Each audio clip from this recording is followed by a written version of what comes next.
परळ टर्मिनसचं उद्घाटन आज होणार आहे। रेल्वे मंत्री पियुष गोयल यांच्या उपस्थितीत या टर्मिनसचं उद्घाटन होईल आणि यावेळी नव्या परळ टर्मिनसहून अप आणि डाऊन अशा दोन्ही मार्गावर 32 लोकल फेऱ्या चालवण्यात येणार आहेत। यामुळे परळ दादर स्थानकातून रोज प्रवास करणाऱ्या 3.5 लाखांहून अधिक प्रवाशांना काही अंशी दिलासा मिळणार आहे।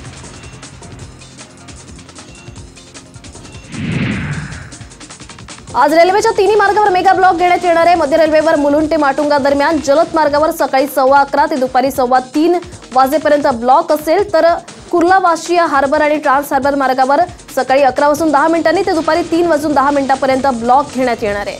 पश्चिम रेल्वे मार्गावर सांताक्रुझ ते गोरेगाव स्थानकादरम्यान धीम्या मार्गावर जम्बो ब्लॉक घेतला जाईल।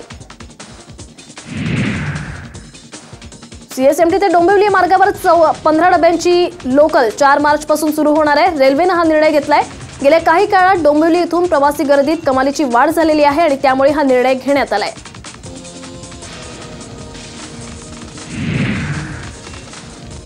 मोनो रेल्वे प्रकल्पामधील बहुप्रतीक्षित वडाळा ते 7 रस्ता हा दुसरा टप्पा आजपासून सुरू होतोय। अत्यंत वर्दळीच्या भागात दुसरा टप्पा सुरू होतोय, त्यामुळे आतापर्यंत तोट्याचा प्रवास करणारी मोनो नफ्याच्या ट्रॅकवर येण्याची आशा आहे। संध्याकाळी 6 वाजता वडाळा डेपो इथे मोनोच्या दुसऱ्या टप्प्याचं मुख्यमंत्री देवेंद्र फडणवीस यांच्या हस्ते लोकार्पण होईल।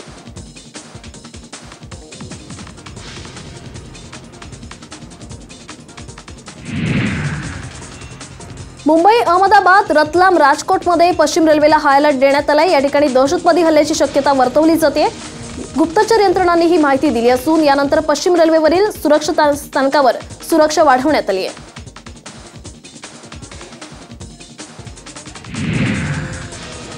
छत्रपती शिवाजी महाराज आंतरराष्ट्रीय विमानतळाला शनिवारी धमकीचा फोन आल्यानं विमानतळावर भीतीचं सावट होतं। दूरध्वनीवर आलेल्या धमकीनंतर टर्मिनल 2 वरील 3 मजले रिकामी करण्यात आले। यासह विमानतळावरील सुरक्षाही वाढवण्यात आली। कोल्हापूर वैभववाडी या 107 किलोमीटरच्या मार्गाला कोकण रेल्वे बोर्डानं मान्यता दिली आहे। 3,838 कोटी रुपयांची तरतूद यासाठी करण्यात आलेली आहे। केंद्रीय मंत्री सुरेश प्रभू यांनी ही माहिती दिली आहे। कोकण आणि पश्चिम महाराष्ट्र जोडणारा असा हा महत्त्वपूर्ण रेल्वे मार्ग मानला जातो। नागपूर मुंबई समृद्धी महामार्गाचं येत्या 6 मार्चला उद्घाटन होणार आहे। पंतप्रधान नरेंद्र मोदी आणि शिवसेना पक्षप्रमुख उद्धव ठाकरे यावेळी उपस्थित राहतील। आचारसंहिता लागण्याच्या आधीच या प्रकल्पाचं उद्घाटन होणार आहे। दरम्यान समृद्धी महामार्गामुळे केवळ 8 तासात नागपूर मुंबई अंतर कापता येणार आहे आणि त्यामुळे या प्रकल्पाला अधिक महत्त्व दिलं जात आहे। म्हाडाच्या मुंबई मंडळातील 217 घरांची आणि मुंबई कोकणातील 276 दुकानांच्या सोडतीची जाहिरात आज प्रसिद्ध करण्यात येणार आहे। विशेष म्हणजे एकदाच अनामत रक्कम भरून अनेक ठिकाणी अर्ज करण्यात येणार आहे आणि या घरांसाठी अर्ज नोंदणी 7 मार्च पासून सुरू होणार आहे, तर सोडत 21 एप्रिलला होईल।